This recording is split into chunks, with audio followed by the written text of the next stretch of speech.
ladies and gentlemen, and welcome to the show.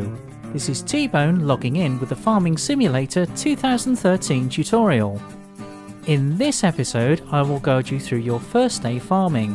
This will cover field rotation, cruise speeds, hiring workers and starting stocks. So without further ado, let's go down to the yard and get started.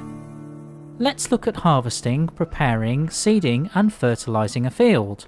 From now on I will use the term field rotation. When doing this process it is important to set the game speed to real time. This ensures that the crop matures practically at the same time. Before we start I will cover something that isn't very well explained at all. Cruise speeds are an essential tool in Farming Simulator. This ensures that you are travelling at the correct speed depending upon the equipment and the implement used. I will cover this by looking at tractors and harvesters separately. To demonstrate this I will briefly load my career profile. Although the equipment is different to the starting farm, the principles are exactly the same. Cruise speeds are selected using numbers 1 to 4 on the keyboard. Let's look at tractors first. Speed 1 is selected when using implements such as ploughs, cultivators and seeders. Any faster than this will result in either implements being detached from the tractor or parts of the field not being seeded, cultivated or ploughed. Speed 2 is selected when using any type of fertiliser sprayers or spreaders or when mowing. A faster speed will result in parts of the field not being sprayed or parts not being mowed. Speed 3 is the maximum speed the tractor can go. This is normally used either with a trailer or when driving around the map. Speed 4 is known as harvesting speed. This allows you to match the tractor's speed to that of a combine. Although all cruise speeds are available for harvesters, the main ones you will use are speeds 2 and 3. Speed 2 is harvesting speed. Any faster will result in parts of the field not being harvested. Speed 3 works in exactly the same way as tractors. With that covered, let's get harvesting. For this rotation I will do each process separately. You can do multiple processes on a field at the same time as long as you ensure adequate separation between each one. So let's jump into a combine, attach the cutter, start the harvester, select speed 2 and get harvesting. At this point we have two options. We can either harvest the field manually or hire a worker. While hiring workers does cost money, it does make things a little easier. You can hire workers by pressing H on the keyboard, which I will do now. The worker will carry on harvesting the field until they are finished or until they are dismissed. As the combine harvests, the fill level will increase. You can either follow the combine with the tractor and tipper or wait until the combine is nearly full and offload it then. This will be indicated by the pipe extending automatically at a fill level greater than 80%. If the fill level reaches 100%, the combine will stop. The FAR M66 has a very small capacity, hence I would recommend following the combine. To empty the trailer's contents there is a cattle grid just to the side of the silos.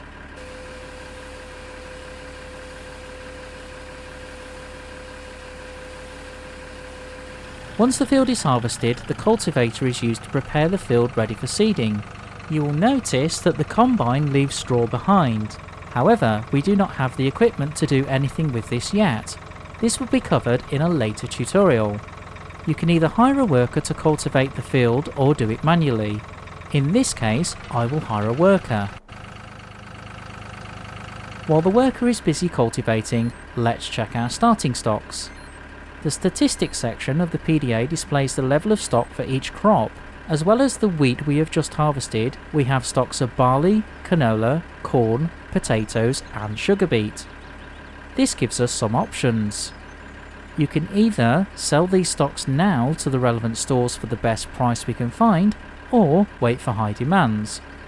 These events will flash up on the screen as well as be listed on your PDA. They allow you to sell a particular crop for a much higher value for a limited time. It is difficult to predict when this will happen. What I have noticed is they seem to happen more often if you stockpile crops. This isn't always possible as you may need the income to buy items or expand the farm further. Using the PDA, I can see the best prices for each crop. At the moment, the highest price for wheat and barley is at the mill, canola is best sold at the port, and the freight yard is offering the best price for corn. I will sell potatoes and sugar beet at the inn. Selling crops is a straightforward process. For each of the silos you need to stop your tipper trailer under the nozzle. For potatoes and sugar beet you need to stop under the conveyor belts at the rear of the storage bins. At each sale point there is a cattle grid. Tip your load there and the crop is sold. The only one that's different is the freight yard. Here you need to pull up onto the ramp and empty the trailer into the waiting train cars. You can repeat this process as many times as you wish. Well, I've got a lot of driving to do, so I'll meet you back at the yard for the next part.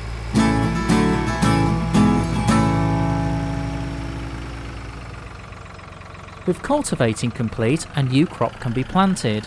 First, fill the seeder with the bags in the corner of the yard. You will have to return to the yard to refill the seeder as you go. If you hire a worker, they will automatically fill the seeder. This is deducted from your account balance. So, let's have a hoedown and wait for the worker to finish.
With seeding complete, it is time to fertilise the field.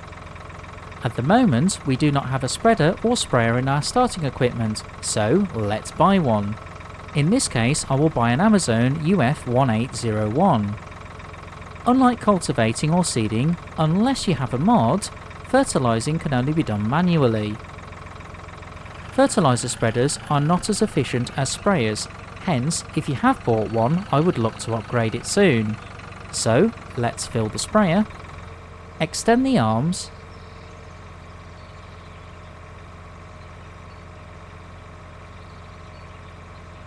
set cruise speed 2 and get on with it.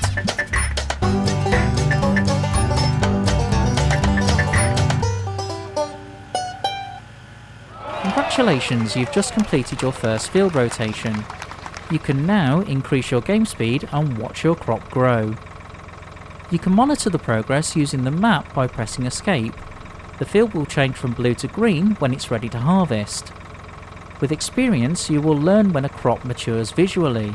However, if you wait too long, the crop will wither and the field will turn red on the map, at which point you will have to cultivate the field and start again. So we have covered field rotation, cruise speeds, hiring workers and starting stocks. In the next tutorial I will discuss buying fields, combining them and missions.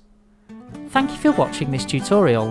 Until next time, take care and enjoy your gaming. This is T-Bone logging off.